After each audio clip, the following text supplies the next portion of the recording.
মালিক নাই, সুতরাং মাঠ ফাঁকা না, মাঠের মধ্যে সব মানুষ দাঁড়ায় আছে। ওই মানুষরা বিবেচনা করে দেখবে যে আমাদের কোন দলটা কোন মানুষটা ভালো। 91 সালে নির্বাচন করছিলাম, মনে আছে? 91 সালে বিএনপি খুব ছোট দল ছিল।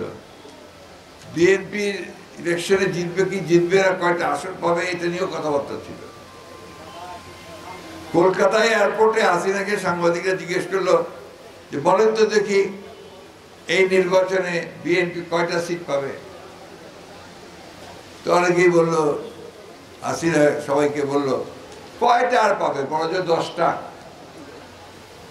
কিন্তু ওই নির্বাচনে বিএনপি সংখ্যাগরিষ্ঠতা লাভ করে সরকার গঠন করেছিল, কারণ বিএনপি সেই ভাবমূর্তি, জনগণের কাছে ভালোবাসা বিএনপি পেয়েছিল। ওই ভালোবাসাটা আপনাদেরকে আবার অর্জন করতে হবে, আছে আপনাদের, সেটা যেন টিকে থাকে সেই ব্যবস্থা করতে হবে।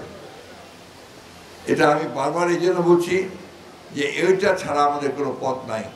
জনগণের ভালোবাসা ছাড়া আমরা কখনোই রাজনৈতিকভাবে সফল হতে পারবো না। এটাকে আমাদেরকে অবশ্যই সফল করতে হবে।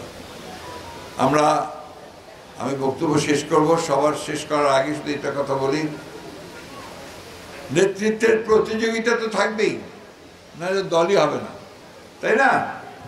কিন্তু তাকে কেন্দ্র করে এমন কিছু যেন আমরা না করি যেটা খারাপ দিকে যাবে। বরঞ্চ নেতৃত্বের প্রতিযোগিতার মধ্য দিয়ে আমরা যেন শ্রেষ্ঠ নেতৃত্ব পাই, সেই দিকটা আমাদেরকে বিবেচনা করতে হয়। আর সবাইকে আন্তরিকভাবে ধন্যবাদ এবং কৃতজ্ঞতা জানাচ্ছি যে আমাকে আপনারা আজকে সুযোগ করে দিয়েছেন এই উত্তরার মাটিতে আপনাদের সঙ্গে কথা বলার। কারণ এখানে আমার 17টা বছর বিরোধী দলে থাকতে কেটেছে। এই উত্তরা থেকে আমি বহুবার জেনে গেছি আমার বাসা থেকে, এটা বাস্তবতা। সুতরাং এটা আমার জন্য একটা বড় আনন্দের কথা, আমার একটা গর্বের কথা।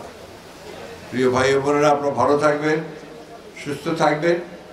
বিএনপিকে সবাই মিলে একটা শক্তিশালী সংগঠনে তৈরি করবেন এবং বিএনপি যেন সুনামের সঙ্গে, এই কথা যেন সবাই বলে যে বিএনপি একটা এমন দল যে দলের আস্থা আমরা রাখতে পারি, সেখানে কনফিডেন্স রাখতে পারি।